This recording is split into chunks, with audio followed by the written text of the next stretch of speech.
Olá, eu sou Olga Agulhon, secretária de Políticas Públicas para Mulheres de Maringá.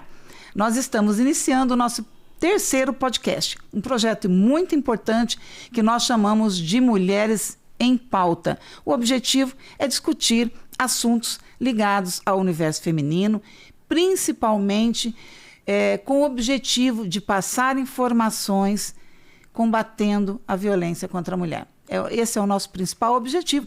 E nós estamos aqui hoje com uma pessoa maravilhosa, que faz parte do Conselho Municipal dos Direitos das Mulheres de Maringá, está constantemente em contato com a secretaria e faz um trabalho maravilhoso na área da psicologia. A Eliane Maio, vou ler aqui para vocês o currículo maravilhoso dela, graduada em psicologia, tem várias especializações em psicologia escolar, em metodologia da ação docente, em psicopedagogia, psicologia escolar, educação em sexualidade, que é terapia sexual, tudo isso ela já fez. Mestrado em psicologia também, doutorado e pós-doutorado em educação escolar. Ela é docente do programa de pós-graduação em educação escolar da UEM. Está aqui dando um pouquinho do seu tempo, nós vamos beber do conhecimento dessa mulher extraordinária. Antes de passar para a Eliane, eu quero agradecer aqui a Cooperativa de Crédito Sicredi, que está nos disponibilizando esse estúdio maravilhoso e nos acolhe com tanto carinho aqui na unidade. Senhor Wellington, presidente, nosso muito obrigado ao senhor e a toda a sua equipe. Hoje não vai ser nem tanto um bate-papo, nós vamos ter praticamente uma palestra aqui com a Eliane, porque não quero perder tempo e quero passar para vocês aqui, deixar que ela passe para vocês todo o conhecimento que ela tem na área, principalmente no trabalho com crianças e adolescentes, né? E nós temos que começar desde pequenininhos, né, Eliane? Levando essa consciência de formação de novos homens, de mulheres mais posicionadas diante da vida, que realmente sejam protagonistas, que tenham mais energia e força para não se deixarem violentar, não se deixarem permanecer num relacionamento abusivo. E isso tem que começar desde pequenininho, né? Já na escola realmente, né, Eliane? Olá, muito obrigada pelo convite e parabenizo por essa Mulheres em Pauta. Eu acredito que é levando informações, dialogando, né, trazendo dados, que a gente consegue mudar alguma situação. Como você me apresentou, Olga, eu sou psicóloga. Sou da primeira turma de psicologia da UEM. Então, eu estou formada há 41 anos, né? A primeira turma, nós entramos em 1979 na UEM. E de lá para cá, eu nunca parei de estudar, porque eu amo. Para mim, a aprendizagem não ocupa espaço. Sim. Quanto mais eu aprendo, mais eu acho que eu tenho que aprender. E meu primeiro estágio remunerado, porque na época não tinha muito assim, mas foi numa escola em Maringá particular, porque a rede pública não ainda estava aberta à psicologia escolar, porque ainda nem éramos formadas. E eu fiz um estágio de 2 anos numa escola particular pequena em Maringá. E lá eu aprendi demasiadamente com as pedagogas. Para mim, é a profissão mais linda que existe. Eu não sou pedagoga. Eu sou pedagoga. Ai, parabéns, não sabia. Muito feliz. Para mim, deveria ser a profissão mais valorizada de tudo, economicamente falando também. E elas me ensinavam horrores. E eu descubro, por uma pedagoga, professora de 2º aninho, que o menininho ficava isolado em sala de aula, isolado na educação física, na entrada, na saída, no recreio. E aquilo me chamou a atenção e eu fui observá-lo por uma semana. Por uma semana eu descubro esse menininho de 8 aninhos se masturbando exageradamente, em todos os cantos da escola. E eu nunca tinha estudado isso. Nunca ninguém me falou, nem na vida e nem no estudo. E eu me assustei, chamei a família, veio só a mãe, filho único. O pai viajava, voltava sexta, sábado. E aí eu fui comentar com a mãe com vergonha. Lá no fim eu falei, mãe, é que ele não tira a mão do pipi, morrendo de vergonha. Aí ela falou, opa, eu sabia que era isso, há uns 10 dias eu percebi, estou batendo nele. Falei, não, vamos conversar, não bata nele. E aí, na hora dela dar tchau, ela falou, posso vir amanhã com meu marido? Marquei na agenda, 10 da manhã. E ela disse, eu resolvi falar, você dá banho nele? Acho que eu pensei, banho, nudez, bate-papo, peixe. Ela falou, não, ele toma banho sozinho, ele até lava a cuequinha, eu ensinei, eu insisti. Ela foi embora. No outro dia, 7h30 da manhã era o meu estágio, ela estava na porta em prantos. Pedi permissão para outra família, ela entrou, ela falou, eu descobri. Eu fui dar banho nele, ele fez escândalo. Ele está assim todos esses dias. Eu puxei os shorts e a cuequinha dele com toda a raiva, e a cuequinha dele estava toda suja de sangue. Porque meu pai, que mora na casa da frente, que eu dei o nome para o meu filho, é Neto, está estudando meu filho. Meu Deus. Olga, eu nunca tinha escutado há 42 anos que um avô estudou um neto. Começamos a chorar, nós duas. Nós chorávamos e eu não sabia que palavras falar para essa mãe. Ela vira para mim e fala, você conta para o meu marido que virá às 10 da manhã comigo? Tirei energia de não sei de onde, uma menina ainda naquele contexto, falei, eu conto. E vou denunciar o seu pai na vara da família, não tínhamos conselhos tutelares. Ela foi embora, eu fiquei destruída. Às 9 da manhã ela me liga e diz, pode desmarcar, mocinha. Eu falei, por quê? Porque meu marido chegou, descobriu, tentou matar meu pai que fugiu. E nós estamos indo embora de Maringá. Então eu perdi aquele menino há 42 anos e eu prometi que eu ia estudar violências, principalmente a violência sexual contra crianças. Foi um dos seus primeiros casos? Foi o meu primeiro nesse quesito. E eu nunca mais parei.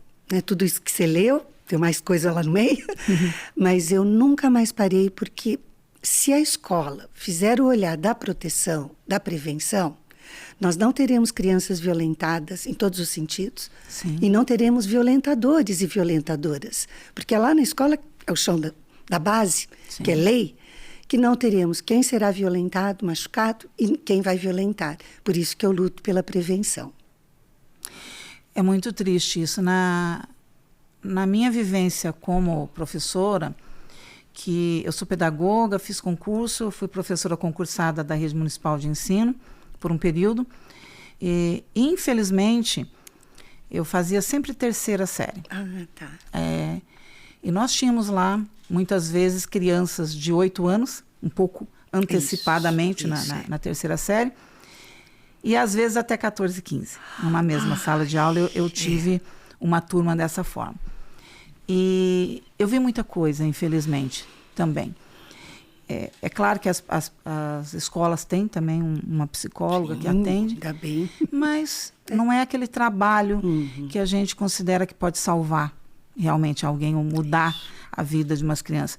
Mas eu presenciei meninos que inclusive sofriam agressão sexual dos maiores, casos também que a gente acaba descobrindo, vem, assim, caem na nossa mão e muitas vezes o pedagogo também não sabe, muita gente tem que ter ali uma equipe interdisciplinar para tratar de um caso assim, mas também de muitas meninas, às vezes de 10, 11 anos, e a gente fala, né, a mulher muitas vezes ela sofre violência onde ela mais deveria ser protegida, né? É dentro de e casa. Daquela pessoa com quem ela se casou ou com quem ela está se relacionando, de quem ela ama e esperava, né, ter algum retorno, algum carinho, e tem ali todos os sonhos destruídos. Da mesma forma, num ambiente do lar, onde a criança deveria ser protegida, ter uma infância, eu presenciei meninas dessa faixa etária que eram oferecidas pela mãe a colegas sexual. Às vezes até um patrão. Tive um caso onde a mãe era funcionária de uma residência, né, era uma doméstica, e não sei, e o patrão estava, né, utilizando ali, violentando a menina, e era a mãe que levava a menina. Aí como você conserta um lar desse? Te faço essa pergunta. Olha, excelente pergunta sua. Te faço a pergunta. Olga, o Brasil, com dor no coração, é o segundo país no mundo de exploração sexual infanto-juvenil. O Brasil é o segundo país no mundo de casamentos infantis. Só pede para a Índia. Então, eu só vou pegar esses dois dados, porque temos outros ruins, para falar o quanto que a infância está violentada se não tiver a prevenção. Eu amo essa palavra. A palavra prevenção, para mim, serve para tudo.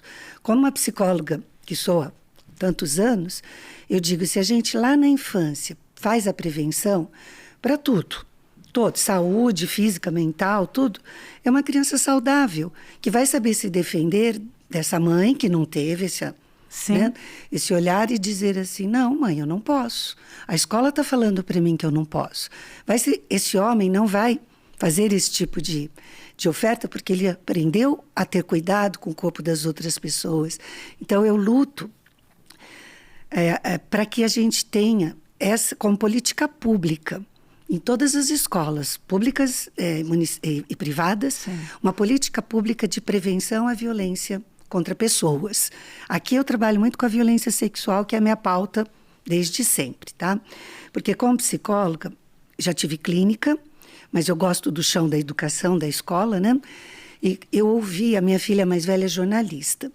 Um dia ela falou, mãe, você escreveu tantos livros, por que um deles você não escreve com todos os casos de violência sexual que você já ouviu na vida? Falei, mamãe, não pode, filha. Por quê, mãe? É antiético? Mas mãe, põe pseudônimo. Falei, mas quem contou para a mamãe, mesmo que eu coloque um pseudônimo, vai saber que é o caso da pessoa. E eu não pedi nem permissão, filha, mamãe não pode. Sim. Filha, não seria um livro, seria uma enciclopédia. Aí ela estava no início da faculdade, hoje é uma mulher de 40 anos, falou, mãe, eu não tinha essa noção da demanda, porque eu não posso contar. Então, assim, a sua pergunta é tão importante, ela é tão sábia, da gente poder dizer, vamos lutar por políticas públicas que venham a olhar com a prevenção. E é isso a gente começa na educação. Não tem outro lugar, não existe ainda. Porque a família, eu não posso, como psicóloga, ir lá, bater na porta e falar, eu queria educar vocês, vou dar uma palestra, um bate-papo.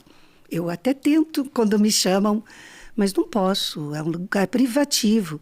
Agora, como escola, é uma política pública. Sim. Vai dizer lá, está aqui na educação infantil, faixa 0, sei lá, nome, que nós vamos trabalhar cuidados corporais, afetos, carinhos, onde não pode tocar. A criança ela aprende muito rápido, mas você disse muito bem, a pedagoga da escola não tinha essa formação. E precisa de uma equipe com essa formação. Sim.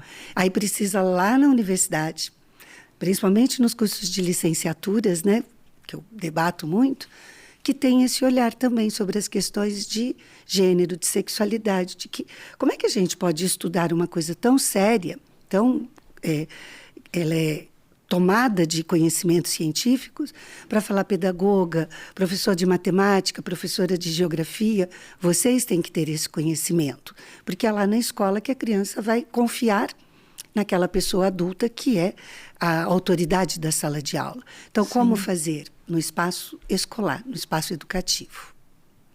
Eu sempre achei que a educação é a ferramenta para qualquer transformação. Eu venho da agronomia, onde eu sempre estive muito com homens, né? Que é um meio realmente muito masculino até hoje. Sim, ainda é. Na minha época de 40, eram 2 mulheres apenas, no curso de agronomia aqui da UEM. E depois eu fui para pedagogia e depois para letras. Ai, que lindo. Então, eu sempre digo que educação e cultura são imprescindíveis. Isso. Principalmente a educação. Porque é a ferramenta realmente que você pode mudar de vida, é uma transformação social, de mentalidade. É imprescindível que as pessoas tenham realmente a educação dali de nível fundamental boa e profissionais que tenham esse olhar do geral. E as famílias estão muito doentes hoje, desestruturadas. Se eu falar bobagem, você me corrige. Eu uso a palavra disfuncional. Disfuncional. Porque não tem estrutura familiar. Não tem. Funcional ou não funcional. E as crianças estão ficando o dia todo na escola. Espaço escolar. Né? Então, ela passou de ser um lugar de transmissão de conhecimentos para ser muito mais que isso. E, embora a gente não discuta o mérito disso, de ser o objetivo ou não de uma escola, é a realidade. Isso. Aí nós precisamos de profissionais que tenham essa visão e que prestem atenção nos alunos, né? Na mudança de comportamento, que está acontecendo. A formação profissional, acadêmica, vamos chamar assim, né? Se elas estão lá porque fizeram um curso na área da licenciatura, estamos falando da pedagogia, passaram num concurso público, que eu acho excelente, ou estão em escolas particulares, porque são formadas, elas são as autoridades. Eu já ouvi muito assim, mas professora, para de me pedir tanta coisa. Eu, como professora, eu tenho que fazer tudo. Tenho que cuidar da criança, tenho que ver se tem piolho, tenho que ver o dente, tenho que ver o olho. Eu falo, ótimo, eu te compreendo, porque eu não sou pedagoga, eu não estou no chão da escola. Então, vamos nos valorizar, você vai se valorizar estudando. Como, professora? Estudando. Para dizer assim, não me peçam calma, aqui eu não posso fazer tudo isso, eu vou até aqui e vou cobrar das entidades o que não está sendo feito. Mas como, professora? Estudando, eu volto a dizer, e se valorizando. Aí não valoriza a carreira profissional, porque é um salário ainda inferior do que elas merecem ganhar. Aí elas ficam amedrontadas, porque com dor no coração eu vou ter que falar isso. Quase 90% de quem está no chão da escola com crianças pequenas são mulheres. Que não tiveram uma educação, né, de empoderamento, então elas acabam reproduzindo e ficando caladas, né, não vendo algumas coisas e não sabendo reagir. Eu fui dar uma palestra já há uns 5, 6 anos, antes da pandemia. Para falar sobre violência doméstica, eu ia trabalhar com mulheres atendidas pelo UNCRAS, numa cidade aqui próxima. Fiquei tão contente, ia bater uma roda de conversa, 40 mulheres, me pediram para falar de empoderamento. Eu falei, que gostoso conversar olho no olho. Cheguei lá, Olga, tinha 800 pessoas no anfiteatro. Era para ser numa sala. Falei, professora, aproveitamos você, não sei o quê, não sei o quê. Mas daí já não é mais olho no olho. Sim. E aí eu comecei a falar, eu não tinha nem falado 10 minutos. Levanta a mão uma mulher, que eu, psicóloga velha, analisei ela inteira, né? E disse que eu estava errada em tudo. Eu não tinha falado nem 10 minutos.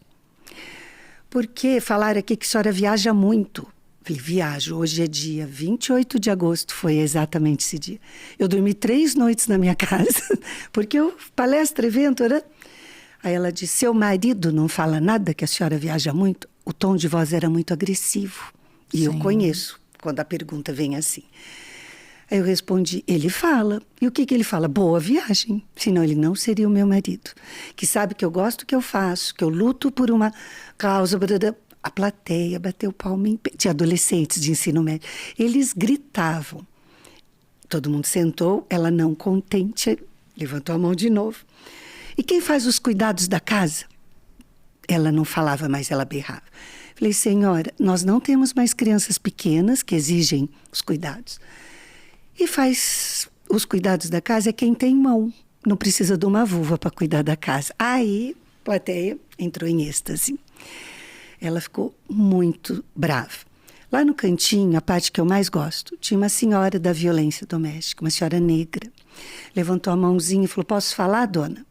Eu nem tinha falado nem 10 minutos de palestra.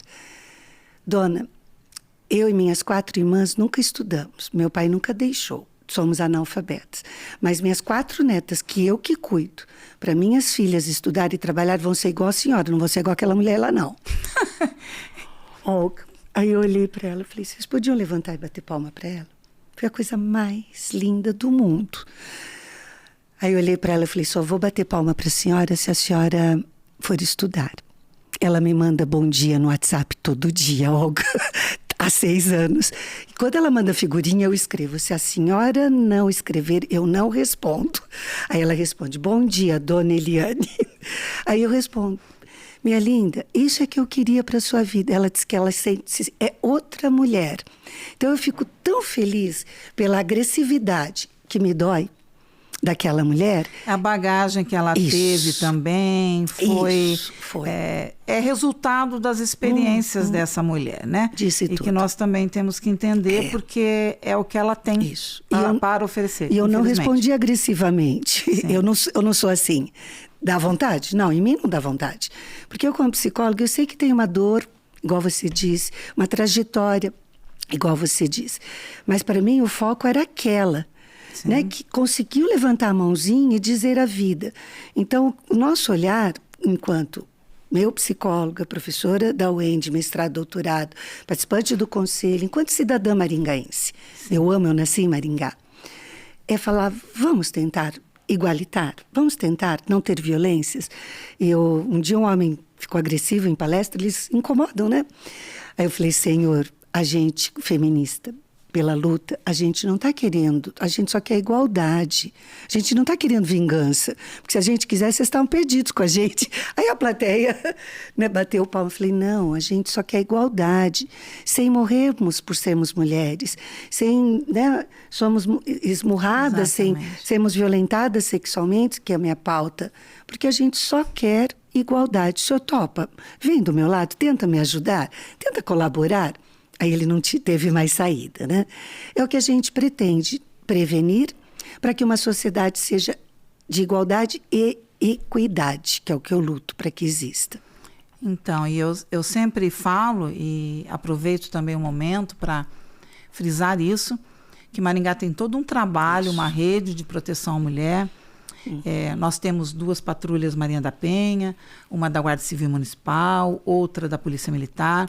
Temos um NUMAP, na UEM, que também presta uma assessoria jurídica para as mulheres vítimas de violência. Temos a OAB, também com trabalho. Temos uma 5ª Vara, uma delegacia especializada. E a Secretaria de Políticas Públicas para Mulheres, com inúmeros projetos em andamento, com cursos profissionalizantes, para que essas mulheres também tenham condições de terem uma independência econômica, né? Que ela é um pouco mais difícil, mas também tem a dependência emocional. Nós temos o CRAM, com psicólogo, assistente social também, para dar um suporte, um acompanhamento a essas mulheres. São inúmeros, são vários os tipos de violência, você bem sabe, né? A violência física, mas também a patrimonial, a violência psicológica, a violência sexual, moral. Hoje também a violência política, das mulheres que começam a se destacar. Muito bem. E são vários os tipos e a gente tem que passar a informação, que é o que nós estamos fazendo aqui hoje também, de diversas maneiras. Temos blitz, temos o projeto Mulheres em Cena, que é trabalhando com filmes, que tem um conteúdo também, trabalha a violência, trabalha o universo feminino, clubes de leitura, enfim. Até aproveito para dizer para você que está nos acompanhando que siga o Instagram da Secretaria, você vai encontrar lá todos os projetos que estão em andamento, os cursos que estão tendo vagas em aberto. Participe sempre do que nós estamos fazendo, porque você não está sozinha, nós temos o que oferecer, várias entidades que podem dar um apoio para você. E aproveitando, Eliane, todo o seu conhecimento realmente com relação a questão da violência, aquela criança, tanto o menino quanto a menina, que cresceu vendo a mãe apanhar, sofrendo violência física, e que também percebe que a criança, ela ainda mais hoje, tem um desenvolvimento rápido e uma percepção muito grande, ela percebe quando a mãe também está sofrendo violência psicológica. Sim, muito. Pelo tom de voz com que o pai fala com a mãe, os comentários depreciativos, né? Qual a tendência dessa criança, no caso do menino, ser um homem violento e no caso da menina ser também uma mulher submissa que vai achar que a violência é normal? Qual a probabilidade? O que a gente faz para mudar essa realidade? A família é o berço de um ser humano. Tá? Eu digo que não dá para comprovar, não pode ser comprovado, mas eu brinco que a personalidade é desde o útero, entre aspas isso, tá? Porque não tem como comprovação, né? Mas eu que trabalho com essas questões, eu digo, as expectativas que se colocam sobre uma criança, né? Quando diz estou grávida, né? As expectativas uma menina vai ser a princesa, um menino vai ser o rei. Falo, não pode ser, é uma criança. Sim. E ela precisa ser educada para ser uma criança, sem expectativas de docilidade e sem expectativas de ruindade, vamos colocar assim. A criança, ela vem para a família, nesse caso, como você diz, né? Um pai é violentador, um pai abusivo, ele não vê, a criança ela não vê afeto. Ela não vê uma bitoquinha na hora de dar tchau, bom trabalho, né? Te vejo depois, tchau. Ela não vê um olhar carinhoso entre o casal e isso a criança capta muito rápido. Ela é muito mais rápida do que gente grande para isso, porque criança lê nossas expressões com facilidade. Se a gente está com cara brava, ela também fica com a carinha brava. Então, ela vai capturando as mensagens ditas e as não ditas, as verbais e as não verbais. E ela é rápida, e se não tiver diálogo sobre isso, ela vai acumulando. Então, se uma mãe que não conversar e falar, né, ela acolher, assumir, aceitar o que o homem faz, a criança vai entendendo, é natural, é normal, entre aspas. Porque é assim que é, aqui em casa é assim. E quando ela vê outras relações, ela fala, porque em casa não é assim. Ela vê na rua, ela vê numa festa, ela vê no outro ambiente familiar. Então, ela vai entendendo de que ela pode continuar daquele jeito, porque não foi dito ali em casa. E é onde deveria ser o caminho, o começo de um relacionamento, de uma família funcional, de afeto, de compreensão, de carinho. O que não foi legal, vamos dialogar sobre isso. E não os gritos, os escândalos, os tapas, né, os xingamentos. Então, pode vir a ser um homem, né, que vai ser um violentador, que um homem, uma menina que vai ser uma menina no futuro na família que vai ser violentada, machucada, nela numa situação frágil porque ela teve um modelo familiar. Então a gente precisa mostrar isso e lá vou eu de novo com a escola, dizer não, famílias não podem ser assim. Mas é o que a gente tem visto. Infelizmente você trouxe o chão da escola, né, como pedagoga de escola que você foi.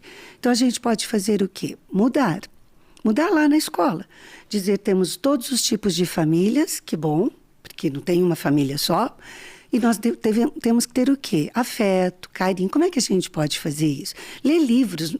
Olga, assim, tem tanto livro maravilhoso para crianças nos dias de hoje, para mostrar o quanto que a família é o espaço do diálogo, da prevenção. Né? Contar esse tipo de história. E não contar mais Branca de Neve, que sofreu alienação parental, que foi expulsa, que foi para uma casa de 7 homens, nunca ninguém pensou nisso, tinham 7 homens lá, que teve que ser a cuidadora da casa, porque eles não cuidavam, que comeu uma maçã, que é o fruto do pecado, né? Simbólico feminino que está na Bíblia. Aí ela teve que, dela, desmaia, e a pior parte, vem um homem e violenta, porque ele beija uma mulher desmaiada. E aí ela acorda e viveram felizes para sempre. Vê se pode. Conta no século XXI, para meninos e meninas. Não pode. Tem pedagoga que fala, professora, você acabou com a minha vida, e agora? Lê, reconta essa história e conta para as crianças. Vocês acham que a gente pode aceitar uma comidinha de outra pessoa como ela aceitou? Não pode. Você acha, menino, que você pode beijar alguém que estava desmaiado? Não pode. Porque naquele corpo a gente não toca. Professora, dá uma aula para a gente sobre isso, que a gente não consegue. Então, falta letramento. Né? Nesse caso, é um letramento de empoderamento, um letramento, né, de que pode dizer, vamos pegar os contos clássicos, tentar entender por que eles existiram naquela época, trazer para o século XXI e dizer, vamos ler a Princesa Sabichona, que é outra coisa, sabe? Vamos ler, né, outro material maravilhoso, mas tem que ter conhecimento para fazer isso, senão não consegue. Você tocou na questão dos contos de fadas. Eu adoro os contos de fadas. Sim, temos que estudar. Mas eles foram escritos para adultos. Isso, a minha monografia de pós-graduação foi em cima de contos de fadas. Ai, que delícia. Vamos transformar numa dissertação, hein? Te convido. Eles têm que ser trabalhados de uma outra forma mesmo. E, na verdade, o que nós conhecemos hoje são adaptações que nem têm muito a ver com a origem, né? Mas e os desenhos de hoje? Nossa, maravilhosa a sua pergunta. Me diga aí para as mães que estão nos ouvindo. Isso. A dica de algum desenho que está em moda hoje aí, na televisão, que pode ajudar e não atrapalhar. Eu vou te falar assim, eu tenho filhas de 40 e 37 anos, então eu já perdi tudo isso. Eu lembro de uma filha minha adolescente assistindo, que passava à tarde, era um programa brasileiro, que era para adolescentes que dava escola, já vou lembrar o nome, e eu sentava ao lado. Eu nunca critiquei sem conhecimento. Sim. Malhação, lembra? Malhação? Sim, lembro. Aí eu sentava ao lado e ficava vendo ela assistindo. E eu falava, filha, o que você acha disso? Exemplo, a adolescente de 17 anos ficou grávida. com o menino de 17 anos do terceirão. E aí o pai do menino e a mãe montaram um apartamento para o casal morarem juntos. Aí eu falei, o que você acha disso? Ai, mãe, legal, porque agora eles vão morar juntos, não sei o quê. Falei, filha, o que o pai e a mãe do menino fazem? O pai era taxista e a mãe secretária da escola. Falei, e a mãe e o pai da menina? A mãe não aparece no episódio. Falei, filha, não é por aí. Com salário de taxista e secretária de escola, não monta o segundo apartamento com televisão, com cama. Não, filha, isso não é um... Está fora da realidade. Está fora da realidade. Então, a mamãe vai te explicar. Primeiro, não deveria engravidar com 17 anos, porque não é legal, ainda estão estudantes. E aí eu dialogava ali, batendo um papo. Não metia a boca, não desligava a TV, porque não adianta. Hoje em dia não adianta desligar, porque vão ver no celular, que a criança pequena já está tendo. Então, eu tento acompanhar, mas eu não tenho mais ninguém perto de mim, criança pequena. Tem um sobrinho do meu marido, mas está de São Paulo, e ele me mostra, eu falo, o que você acha disso? Ele tem 7 anos. Faço as mesmas questões. Aí eu falei, então, mas eu vi violência, meu amor. Eu vi violência de meninos que não se gostam se baterem. Não pode, porque como é que a gente resolve? Então, eu vou dialogando. Eu não tenho a sua resposta, porque eu não assisto desenhos. O importante é o diálogo e uma supervisão da família. Para não deixar que ele veja um desenho, um programa não é sozinho, legal. Que a gente não tenha conhecimento. Isso. E Assistam não dê juntos. orientação. Essa questão, né? Assistam juntos. Então, deixa o papai olhar. Né, o papai vai olhar, a mamãe vai olhar, quem tiver lá, vovó, titia. Eu faço esse papel para esse meu sobrinho. E o pai e a mãe não vão muito atrás, porque eles... Ai, que bom que ele está assistindo TV, que não está me incomodando, tá vendo? Sim. Falo, não, é sua contribuição, é o papel de pai e mãe. Não é só proibir, desligar, que antigamente mudavam de canal, que é a pior parte. Uma vez eu dando palestra faz tempo, um pai falou assim, eu mudo de canal. Falei, então, deixou uma lacuna cognitiva no seu filho. Perdeu a oportunidade de conversar, perceber o que a criança está entendendo e dar a sua orientação. A mãe do lado falou, eu fiz pior. Falei, o que a senhora fez? Eu enfiei uma almofada na cara dela. Falei, a senhora não faz isso. Piorou porque a senhora não dialoga, deixou uma lacuna, né? É o momento que a gente pode dialogar sobre. Aí eu escutava de pai e mãe, então fala o que a gente tem que falar. Falei, não sou eu não sou mãe do seu filho, de sua filha, mas uma dica, quer falar disso com a mamãe? O papai e a mamãe são as melhores pessoas para conversar isso com você. Se você não souber, vai procurar, tem tanta fonte hoje, boa. Então, eu não saberia dizer desenhos, porque eu não os assisto, não faz parte do meu cotidiano, mas saberia dizer dialoga, assista junto. Fala, mas explica para a mamãe e para o papai, o que ela fez agora? Nossa, que interessante. Vamos conversar sobre? A criança ama esse diálogo. Ela precisa de gente grande trazendo informações para ela. É o Porto Seguro também, né? Ela precisa ser orientada, sente falta sem disso quando não há, tá? né? Sem interditos. Eliane, vou te fazer uma outra pergunta, que eu acho que também você não vai responder, mas Amo. A gente precisa disso. Nós temos que cuidar das crianças. Muito. Realmente, para que a realidade, para que se mude a sociedade do jeito que nós temos hoje, que não está muito longe da ideal. Isso, ótimo. Nós estamos em 2025, com desenvolvimento tecnológico absurdo. E eu sempre digo isso. Na era da inteligência artificial. Por que ainda os homens acham que são donos das mulheres, como acontecia na pré-história, onde os homens puxavam as mulheres pelos cabelos e consideravam um objeto, né? Donos, e poderiam se apropriar e fazer daquele objeto o que queriam. Por que isso ainda acontece com tanto conhecimento à disposição de todos, né? Dos homens e das mulheres? Por que isso acontece ainda? Não, eu respondo sim, adoro. Bom, ficaria aqui uns 5 podcasts só para isso. Porque é o que eu trabalho nas minhas disciplinas de doutorado na educação. Veja, Olga, é quando há uma educação sexista, machista. Exemplo, fui a um churrasco, uma parte da família não era do meu lado, o avô estava bêbado, era uma menina de 15 anos que quis uma festa numa chácara, porque estava calor para usar piscina. Sim. E estava tudo gostoso, todo mundo alegre. O avô bêbado falando bobeira. Falei, eu não vou me incomodar hoje, a festinha da menina. Mas chega o netinho de 5 anos E o avô, eu escutei ele falar assim, vem cá, moleque, vai lá e passa a mão na bunda da gostosa da sua prima. Eu já ouvi, já queria interromper, eu deixei, só para ver a cena. O menininho foi lá e passou a mão assim na perna dela só. E aí o avô gritou de longe, é dos meus, olha só, vai comer todas. Aí eu falei, bom, deixa eu ir lá cuidar dele. Fui lá, o menininho brincando com a perninha na água, eu fui brincar com ele. Aí eu falei, escutei o seu vovô falando isso. E você passou a mão na perna dela. Por que você fez isso? Ele sempre fala isso. Ele sempre fica... Falei, você acha legal? Eu não toquei no seu corpinho desde que você chegou. Por mais que eu até quisesse te dar um abraço, mas eu não encosto. O corpinho é seu, merece cuidado. O que você acha que a gente pode fazer? Ele levantou. Eu não tive tempo. Foi lá e deu um murro na perna do avô sentado. Eu nunca mais vou fazer o que você me pede. Eu não vou encostar no corpo de ninguém. Ninguém assim entendeu o objetivo. Aí ele voltou, ele falou, vamos brincar? E me deu um abraço espontâneo. Então, Olga, eu digo, enquanto tivermos... Porque ele não vai falar para a menininha de 5 anos. Sim. Vai lá e passa a mão na bunda do gostoso do seu primo. Enquanto a gente tiver esse olhar que as pessoas acham legal, né? Vamos continuar tendo os homens aprendendo de que ele tem o poder sobre outro corpo. Quando eu trabalho com violência sexual, me dizem assim, então tem que ter castração química. Não, não resolve. Porque tem homem que estuda com cabo de vassoura, com dedo, não é um pênis nesse fato. Eu digo, é o poder de que eles acham que tem que ter sobre o corpo de outra pessoa, principalmente mulheres.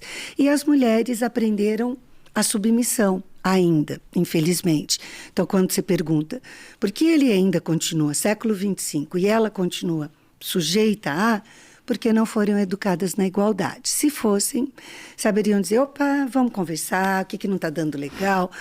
Mas ainda está anos-luz, por isso que eu luto tanto pela educação. Nós já tivemos vários avanços, nós não podemos ainda bem. Fechar os olhos para isso. Tivemos, sim, alguns avanços. Em alguns lugares do mundo ainda não, né? Porque tem mulheres que ainda têm o clitóris retirado. Isso, tem. E outras tantas barbaridades. Mas nós já tivemos alguma evolução, mas estamos muito longe.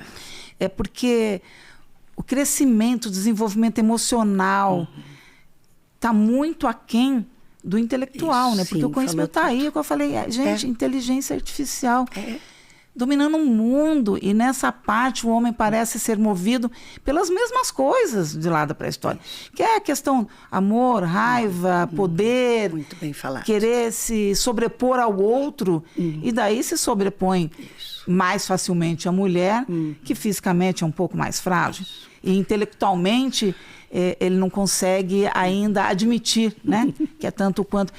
É um absurdo. Nós fazemos todo um trabalho, às vezes consideramos assim, quase que estamos enxugando gelo, mas nós não podemos desistir, né? Então, aí para finalizar esse nosso bate-papo tão gostoso, e eu espero que a gente volte a fazer isso, eu queria saber o que são esses livros que você trouxe. Eu trouxe. E queria também que você deixasse aí uma mensagem, sabe? Obrigada. Principalmente aí para os pais, para a sociedade como um todo. Isso. Quais são os caminhos para a gente ver os números de violência, principalmente os números de violência contra a mulher, sendo assim diminuídos, né? Ladeira abaixo. Voltando ao início do nosso papo, o Brasil é o 5º país no mundo de feminicídio. Não dá mais. Eu fiz um trabalho com uma turma de pedagogia na UEM, uns 6, 7 anos, que elas tinham... Eu dividi a turma em 4 blocos. Elas tinham que assistir o jornal das 6 da manhã, do meio-dia, o das 7 da noite e o das 8h30 da noite. E tinham que, por um mês, escrever todos os casos de feminicídio e trazer como foi, onde foi, o que acarretou. Um mês. E tinham que, cientificamente, teoricamente, pautar o artigo. Não deram 2 semanas, a turma, eu entrei na sala e falou, professora, senta aí, a gente não quer mais. Falei, como assim? Pode dar 0 para todo mundo, professora. Nem valia nota, a gente fazia parte lá do material. Falei, como assim? Não, professora, a gente não aguenta mais, a gente sofre. Porque eu estou conversando isso com a minha mãe, eu estou falando com a minha tia, eu falei, era o que eu queria. Aí eu brinquei 10 para todo mundo, né? Era o que eu queria. Provocar a vocês, futuras pedagogas, para que isso não venha a acontecer. Então, vamos lá, vamos continuar a disciplina? Então, veja, foi trazendo isso no espaço acadêmico. Esse nosso material, Olga, é, para mim, uma das realizações mais lindas como profissional da área. Em honra àquele menininho de 8 anos, que eu quero contar o fim dessa história, passaram 13 anos, eu fui dar aula no turma de Educação Física na UEM noturno. Psicologia da Educação, minha disciplina. Sim.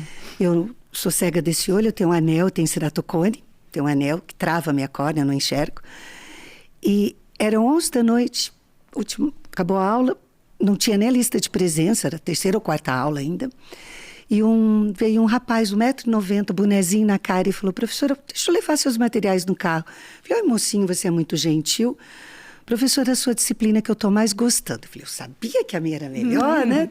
Brincando. Ele falou: posso contar uma coisa particular? Meu marido disse que eu tenho um banquinho terapêutico. A aula acaba às 11, eu chego meia-noite. Falei: se você achar que eu posso ouvir. A minha mãe quer que eu descubra a psicóloga que descobriu que meu avô estava me estuprando. Era o moleque, Olga. Eu levei um susto. Falei: peraí. Eu puxei o bonezinho dele, com licença, o rostinho não muda. Falei: cara, sou eu. Teu nome é tal, tua mãe, teu pai, teu avô. Como a senhora sabe, prof? Eu falei: sou eu. A vida cruzou os caminhos. Eu falei: cadê seu avô? Morreu 2 meses do acontecido, infartou, morreu. Falei: para onde vocês mudaram? Mato Grosso do Sul. Voltou por quê? Passei no vestibular, moro com a tia. Moral da história. Fui madrinha de casamento do menino, tá mais feliz que a mãe. Fui banca de mestrado e serei de doutorado. E ele trabalha violência sexual nos esportes, tá? E a partir disso eu montei um projeto, Bolsa Sênior, que chama na UEM, Fundação Araucária. E a gente desenvolve em Astorga, com crianças dos 5º anos. E é sobre violência sexual. Eles fizeram esses livros, Olga. Eles escreveram as histórias, vários. São 13 livros. Olha aqui, o que o Felca tanto fala, a gente fala há 500 anos. Crimes sexuais virtuais, para o tio não pedir segredo. Olha aí, eu desenhado aqui, o menininho me fez. Na escola, a aula foi sobre prevenção é a solução. E aí a gente fala de todas as violências domésticas. A babá malvada, porque tem mulheres, infelizmente, que também violentam. Não rele no meu corpo. Era não encoste, mas as crianças quiseram mudar. Olha aqui, o homem que chamou a menina a um caso que aconteceu em Astorga. E a amizade previne as violências. Pelo projeto, todos contra o abuso. É assustador. Tio, não me peça segredo. É porque a violência é... Quer uma balinha? Não conta para a mamãe. Que é um segredo nosso. Quer um sorvete antes do almoço? Não conta para a mamãe. E aí a violência sexual não conta para a mamãe, que é o segredo nosso. Não faça parte da violência, os crimes virtuais, o vizinho malvado e diz que sim. Todos desenhados pelas crianças. Então, é o meu sonho, que tenham políticas públicas sobre todos e que as crianças produzam lá no espaço da escola materiais, como eu gosto, como você, tá? De materiais Vamos assim. Desenvolver um projeto assim, que em não Maringá? me peça, é o sonho da minha vida. Vamos fazer isso. Olha que envolver lindo. a educação, envolver é o meu sonho. A cultura, envolver a Secretaria de Políticas Públicas para Mulheres. Vamos fazer um trabalho desse que eu quero, inclusive, ler todos. É assustador de lindo. É chão. O menininho tem um que ele tá com a mãozinha para trás. Eu falei: e agora? O que é isso? É que o tarado foi mexer na menina. Ligamos para o Disque Sempre, ele nunca mais ele vai ser... Falei: eles entenderão tudo. Eles conseguiram entender. Tivemos 5 denúncias em 2 meses, por causa do projeto, tá? É nisso que eu acredito. É nessa formação, para que a gente não crie crianças que serão violentadas e os possíveis violentadores. É isso. Eu vou continuar lutando. Muito obrigada pela sua participação. Um prazer é meu. Eu espero que esse bate-papo seja muito assistido no YouTube, para que as pessoas, né, principalmente os pais também aí, se atentem ao que os filhos estão sofrendo, prestem atenção, conversem mais e vamos desenvolver um projeto É um assim. sonho, políticas públicas. Muito obrigada, Eliane.